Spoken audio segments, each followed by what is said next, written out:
So I'm watching PBS today, and I see this old cooking, baking with Julia, and she had this black woman on making these really wonderful, like Swiss meringue and buttercream, like desserts and tarts and chamtorti type things.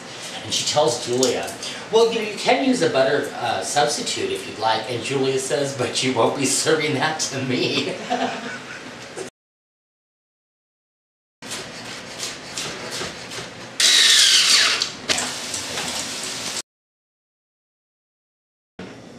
So I went to the store today and I had my heart set on some very specific things I wanted to do for dinner. It's very, very hot here in Milwaukee right now, and it's humid, so I don't want to do a lot of cooking. However, I got this idea and I wanted to do these kind of like pulled chicken sandwiches. I make the great coleslaw, and I'm going to get this started right now. I'm going to take my own stock, remember the stock from the stock video? I'm going to poach some chicken breast. In this pan, I have a can of tomato paste. I have a little bit of molasses. This is like the end of a jar from Grandma Furman's cookies. I'm going to put this right in here. This is going to be great. This particular batch of barbecue sauce I want to be a little bit special tonight because I know what these flavors are going to do.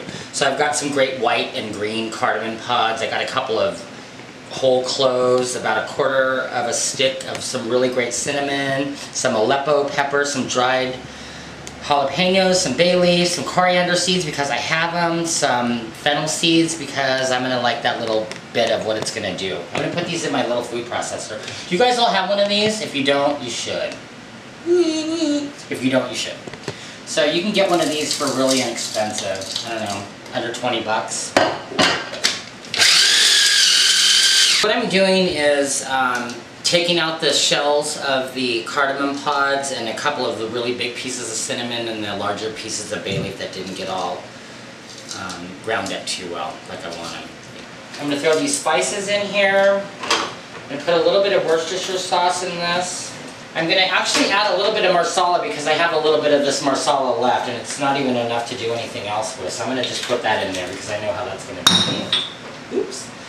And vinegar. In this case, I'm using some white balsamic vinegar instead of like a red wine vinegar, just because this is going to be really good. I'm going to put a little bit of this in there. And don't really worry about any kind of proportions or anything because this is all going to like meld together and you're going to adjust it as you go. So I'm going to mix this up. I'm going to put some brown sugar in here. I don't know, maybe like about a half a handful or two. I don't know. Let's see. And you want this to be really thick like this. And as soon as this all starts to melt down and the heat gets on there, I'll show you what we're going to do. Woo! See these on the end of the garlic? Cut those off. Nothing pisses me off more than leaving those on. See? I'm just going to mince these red onions really fine because I kind of want them to melt away into the barbecue sauce. And the reason I like to use red onions is because they're a lot sweeter. It's going to give a better flavor than a white or even a sweet Vidalia or something like that, which I'm lucky to have right now because I live in the Midwest. That's our big onion that's ready. Okay. And onions don't make me cry because I'm a tough cook. I'm going to start sweating these red onions down in the pan with a little bit of olive oil, just to get them kind of going a little bit. Then I'm going to add them to the sauce and they're going to eventually just kind of melt away. Alright, so my secret ingredient is I always like to put like a big old heaping tablespoon or teaspoon or even a little more of some kind of a marmalade or some kind of a jam or something. And that'll give a really nice another layer of sweetness. And you can see that this is really thick. But as this starts to thin down and these flavors start to meld together, I'm going to start adding a little bit of this chicken stock in here to kind of get it to the consistency I want. That's good. When you're cooking for other people, make sure that every time you taste something you're not using the cooking utensil because that's gross. I got about like 6 or 7, 8 cloves of garlic. I'm just going to put this right in here. And I don't really care to saute this off because I want the flavors to do what they're going to do in here. These onions are really nice and starting to sweat down a little bit. I'm going to put these in here as well. So I put a lid on here. I'm just going to let this all kind of simmer away until those onions start to melt away, and this is going to be the best barbecue sauce you've ever had. Grey Goose and tang, how ghetto is that? I'm going to make the dressing for the coleslaw, and I do it a lot of different ways, but I like to put some mayonnaise in here. I'm going to use my trusty Penzi celery seeds. Celery seeds, key ingredient for coleslaw as far as I'm concerned. I'm going to do a little bit of, I like to do a little bit of vinegar, and because I'm using the white balsamic vinegar in the barbecue sauce, I'm going to use the same thing. And you know what? Pickles. I'm telling you, just a little bit of pickles. These are dill. This is dill relish. Back in the day, I used to use homemade pickles, but who does homemade pickles anymore? Not me, not yet, but we will. Put a little fresh ground sea salt, a little fresh cracked pepper, or a lot of fresh cracked pepper, for that matter. I'm going to whisk this around and get this all mixed up in here. So here's another little key thing I like to do. I like to pour a little heavy whipping cream in here, or half and half, whatever you got. It just kind of thins it out and takes that commercial mayonnaise flavor away a little bit, which I don't really mind, but this makes for a great, great coleslaw. Awesome. I'm just going to throw this cabbage right in the bowl over the dressing. I'm just going to put a little bit of red onion, some diced red onion in here too. I'm going to put some julienne carrots in here. This is going to be so good. And here's my killer ingredient for my coleslaw. A Granny Smith apple. Ha ha ha. Okay, check it out. I'm just going to slice these really thin.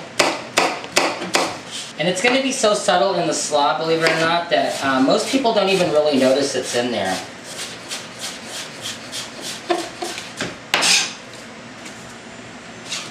I know my barbecue sauce, and this time I just made it a little bit kind of spicy, and it's got this lot of great stuff going on. So I want this nice combination of the crunchy sweet apples and the sweet red onion and my great dressing. I'm going to put a little bit of scallions in here too, because I like that bright fresh greenness that I get from the scallions as well.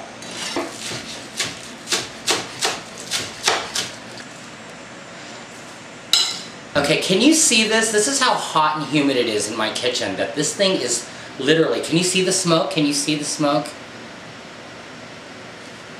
Crazy. Give me 2 forks, I'll show you how it's done. So now that it's cool enough to handle, I'm just going to take 2 forks and I'm just going to pull it against the grain and get some nice shreds of chicken out of this. And this is the same technique you're going to use if you're going to do like a shredded or a pulled pork or beef for that matter.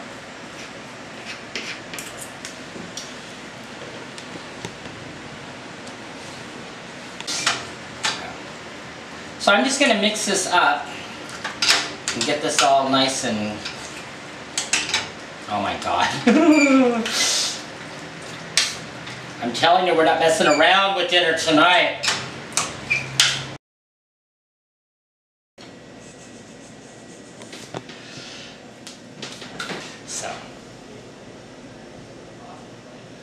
So like I said earlier, you know, this is a messy sandwich, so be generous because this is going to be worth the wait. And it's going to be messy, and it's going to be delicious, and I promise you, you're going to make these a lot more than you think you would. Put lots of coleslaw on here. These are great! You're going to love it, love it, love it, I promise you. So there it is, and like I said earlier, no guts, no glory. This is my favorite part of the whole thing. Check this out. Messy.